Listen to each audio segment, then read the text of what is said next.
Sejauh ini sih keluhannya mungkin memang lebih mudah capek ya. Jadi kalau misal, apalagi kan di profesi saya itu kan, kita kan sering posisi nunduk, kemudian kita juga sering posisi bungkuk gitu kan. Di mana dokter gigi aja biasanya keluhannya memang dia low back pain gitu kan.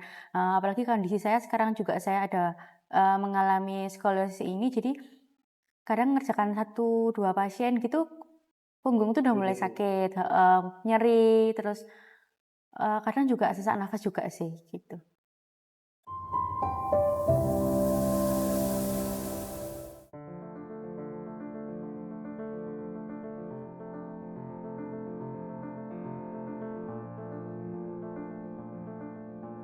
Kalau rasanya sih kalau minder itu pasti ada ya, karena kan biasanya kalau misal di foto gitu dari belakang itu kelihatan kalau misal kita tuh punggungnya itu lebih miring atau bagian, bawah, kaki ke bawah itu pasti dia ada yang lebih menonjol ke samping gitu.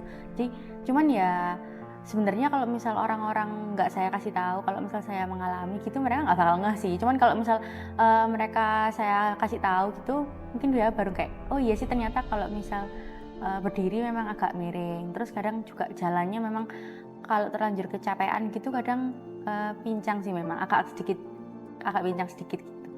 Ketakutan, takut banget sih sebenarnya ya, soalnya kan itu kan bagian tulang belakang, banyak saraf sama pembuluh darah, dari komplikasinya juga serem juga ya, kayak bisa bikin, lumpuh, terus kayak ada perdarahan, meninggal gitu ya mungkin. Ya kalau takut sih, takut ya sebenarnya, cuman saya percaya sih sama dokternya, soalnya saya juga, eee, sama dokter Saifullah percaya aja sih, soalnya dokternya memang sudah kompeten juga di bidang itu dan juga udah senior, jadi insya Allah nggak apa. SMA itu udah disuruh operasi, cuman dari keluarga itu nggak ada yang mengizinkan, soalnya mereka takut juga kan, apalagi bapak itu berat hati sebenarnya operasi itu, cuman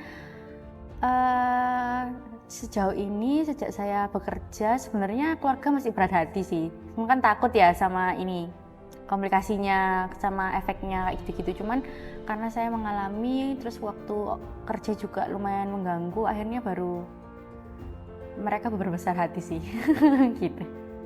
Jadi, memutuskan operasi itu soalnya kan, di sini kan aku perempuan gitu ya, jadi kan pasti kan, bakal menikah, terus punya anak gitu kan. Nah itu tuh ngaruhnya itu ke kehamilan.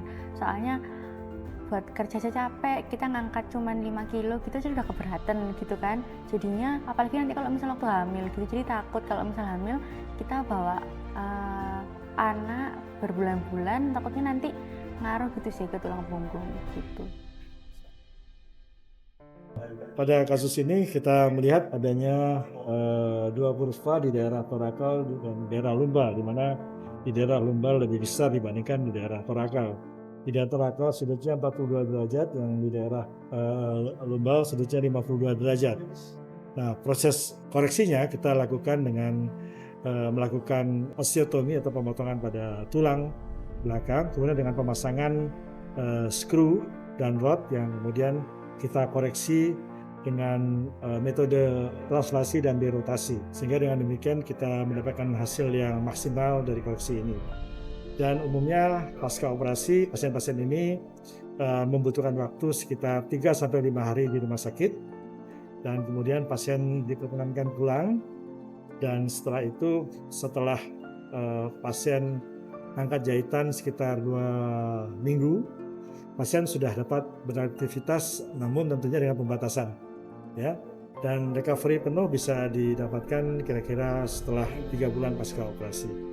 Namun dalam kurun waktu antara, 2 minggu setelah operasi sampai, 3 bulan, itu umumnya pasien sudah dapat beraktivitas dengan, batasan-batasan tertentu seperti tidak membawa, apa namanya, barang-barang berat ya, kemudian tidak melakukan olahraga yang high impact ya. Tapi untuk hanya berjalan, olahraga, ringan tentunya bisa dikerjakan. Kami baru saja menyelesaikan operasi skoliosis yang, saat ini, tengah kita, kerjakan, dan penyakit ini sebenarnya pada dasarnya sering terjadi ya, terutama khususnya pada wanita, dan banyak faktor yang bisa menimbulkan, kelainan deformitas skoliosis ini ya. mulai dari kelainan sejak lahir maupun yang didapat. Dan kasus yang kami kerjakan pada kali ini adalah kasus yang merupakan skoliyosis yang didapat setelah pasien dewasa. Pada kasus ini kita melakukan rekonstruksi pada tulang belakang yang tadinya mengalami perubahan bentuk atau yang disebut sebagai deformitas, yang mana deformitas ini bisa terjadi pada 3 bidang, yaitu bidang sagital, koronal, dan rotasional, aksial. Dan ini kita koreksi pada kasus ini.